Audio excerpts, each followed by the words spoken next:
Tuesdays,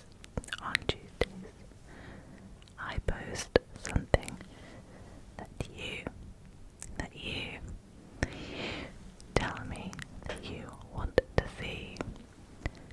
Tell me Tuesdays, tell me Tuesdays, tell me Tuesdays, tell me Tuesdays, tell me Tuesdays, tell me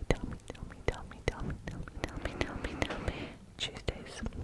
So if you have any suggestions for either sciencey related content or non-sciencey ASMR content, then leave your suggestions in the comments down below. In the comments. I read all of your comments. I read all of your comments. And if you are not already subscribed, a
seizures take a long time to develop compared to other organs or other parts of the brain. Actually, it is the last part of the brain that develops in a person, and it's fully developed usually between the age of 25 and 30.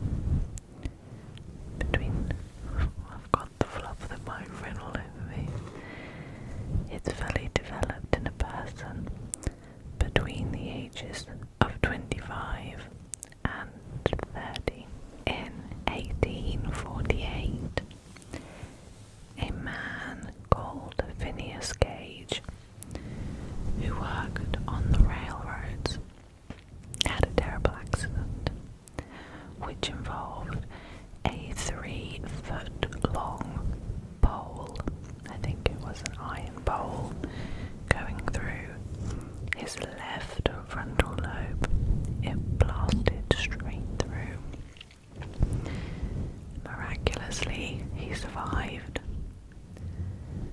but his personality totally changed. Before his accident, Phineas was known for being a polite member of the community. He was well liked by people. He was known for being really friendly, polite, and responsible. And after his accident, he was really rude, really reckless, and a lot of people said he wasn't a nice person and did not resemble at all the kind of person he was before the accident. He had a totally different personality, and his impulses changed as well. He became really impulsive. It was this case that led scientists to recognize the importance of the frontal lobe for personality and impulsivity. Impulses. Funnily enough, a lot of what we know about the brain, we know because of accidents such as these. The prefrontal cortex is a part of the frontal lobe, and in an experiment called the marshmallow test,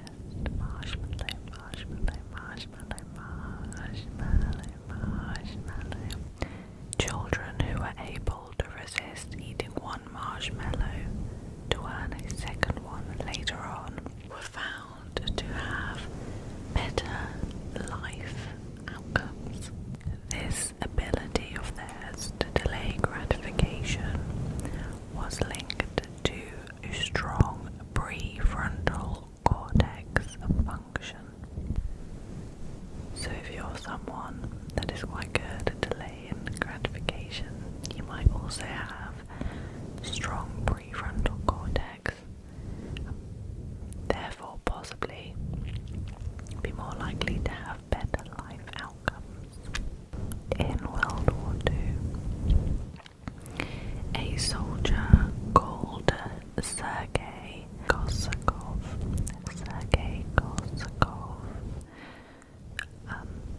suffered bilateral frontal lobe damage, where both the left and the right side of his frontal lobe were severely damaged. They found that he could still walk, he could still talk, and he could still perform daily tasks, but he had no initiative.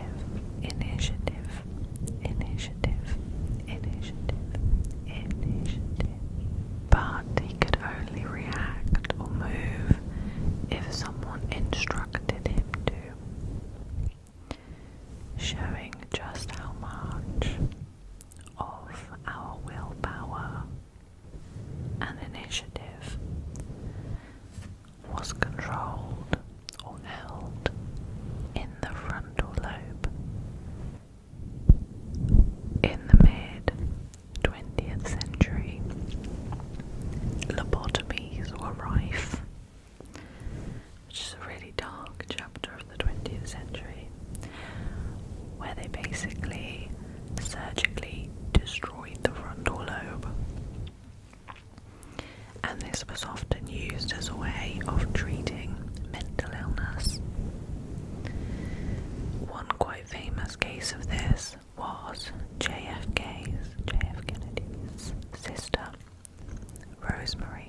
Rosemary Kennedy, who had a lobotomy, and it left her totally unable to function independently. It wasn't too long after that lobotomies were abandoned because there were so many cases of devastating effects on people's lives, on their personalities, on their reasoning initiatives, and just general functioning. The right frontal lobe is responsible for a lot of creativity, and people find usually that really creative ideas or creative moments happen when the right frontal cortex is really active. Both alcohol and sleep deprivation can boost creativity, possibly by reducing the frontal lobe inhibition, which helps with the free flow of ideas. The frontal lobe is also the part of your brain that helps you to lie. Well, the prefrontal cortex actually, because lying requires complex ideas, memory, and impulse control, which are all controlled by the frontal cortex. In studies using fMRI, functional magnetic resonance imaging, they find that when people lie, their prefrontal cortex is really active, meaning that it lights up like a Christmas tree. The frontal lobe is also linked to Parkinson's and also ADHD. If you think about it, ADHD is sometimes marked by impulse control and focus, which the frontal lobe is responsible for. And in Parkinson's, dopamine pathways are damaged in the frontal lobe, which leads to trouble with movement and decision making. If you see any random bits of fluff on me, it's from that fluffy mat cover. It gets stuck in my lip gloss, it gets all over my hands, so just ignore it.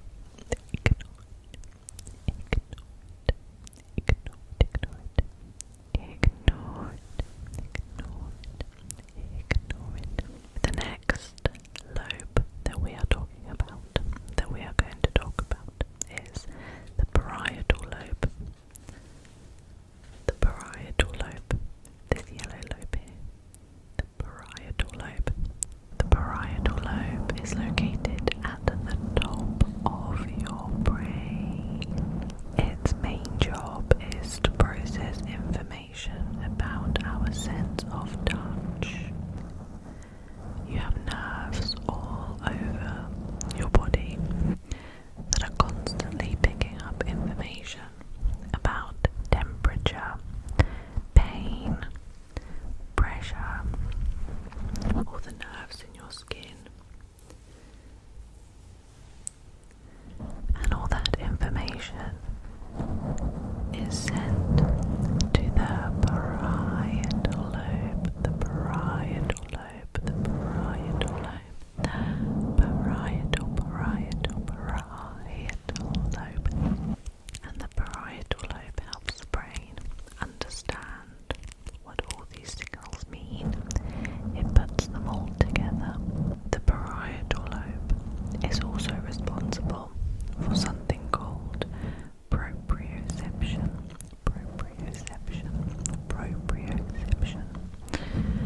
which is basically how our body is moving and how it is positioned.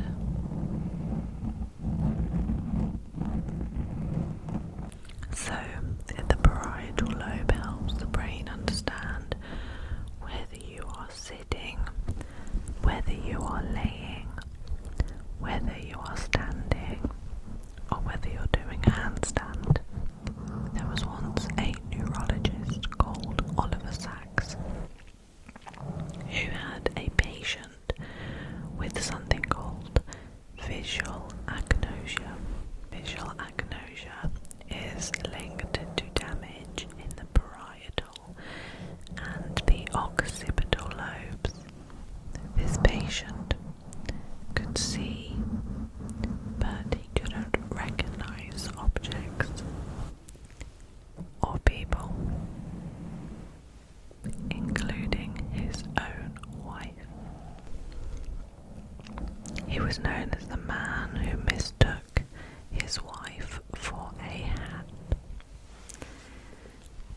processes your spatial awareness so that you don't walk into things. An interesting fact is that London taxi drivers, who are known for their knowledge of all the complex streets in London, have really high activity in the parietal lobe. Some studies have shown that if you stimulate the right superior parietal lobe, if you stimulate it, what happens is that people have really unusual out-of-body experiences, like floating, like feeling like they are floating above their own body. And this is just a phenomenon of how people link sensory information to their surroundings, where they are in space and time.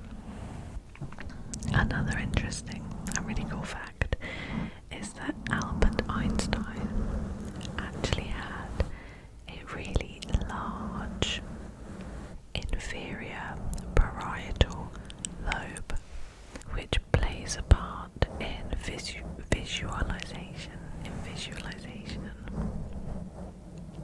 spatial reasoning, and mathematical thinking.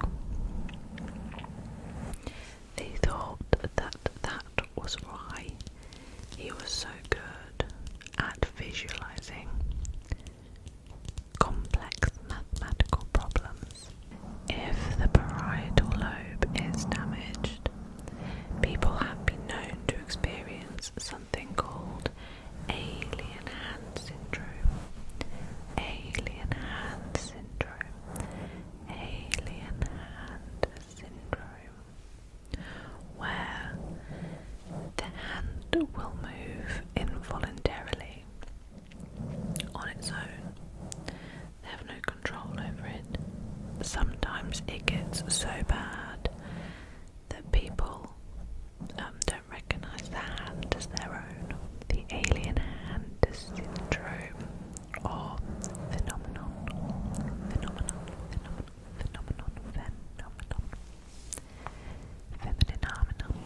The parietal lobe also has something called the number sense,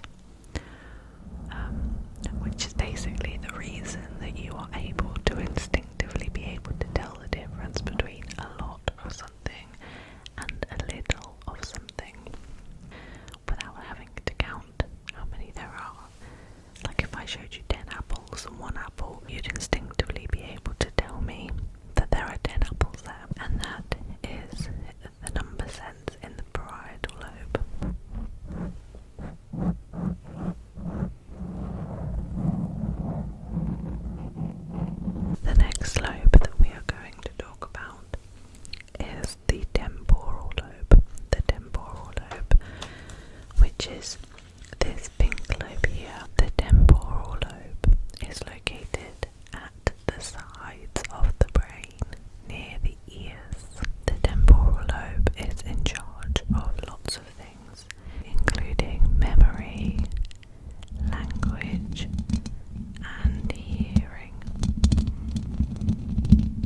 was reported struggling with facial recognition. The temporal lobe also holds the hippocampus. The hippocampus, which is nestled right inside of it, and the hippocampus acts like a save button, taking everything from the moment into your long-term memory. That's like the library of your life. Without it, you would only ever be living in the present moment, but not in the, maybe in a good way, but not in like a mindfulness kind of way, but as in you wouldn't remember or know anything but the present moment.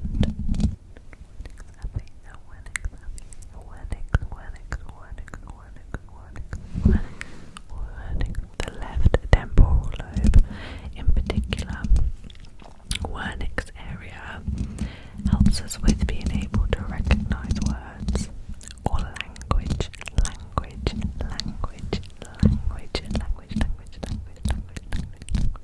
Damage to this area causes something called Wernicke's aphasia.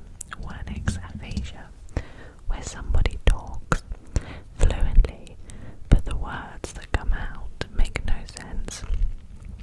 Almost like they're fluent in a made-up language. The last lobe that I will tell you a little bit about is the occipital lobe. The occipital lobe. This blue lobe here. The occipital lobe. The occipital lobe is located right at the back of the brain, and it has a very important job. The occipital lobe houses our visual cortex, so that is the lobe that helps us to see. So the occipital lobe processes all of the information that the eyes send to it, that helps us to recognize what we are seeing. And there's a lot of work involved in that. So our eyes will pick up information about light, but then the occipital lobe has to create a picture in colour with texture, showing distance, and all sorts of other things. But also we have two eyes, which means that the occipital lobe receives information from both the eyes, but it needs to make just one picture. So it's a lot of work.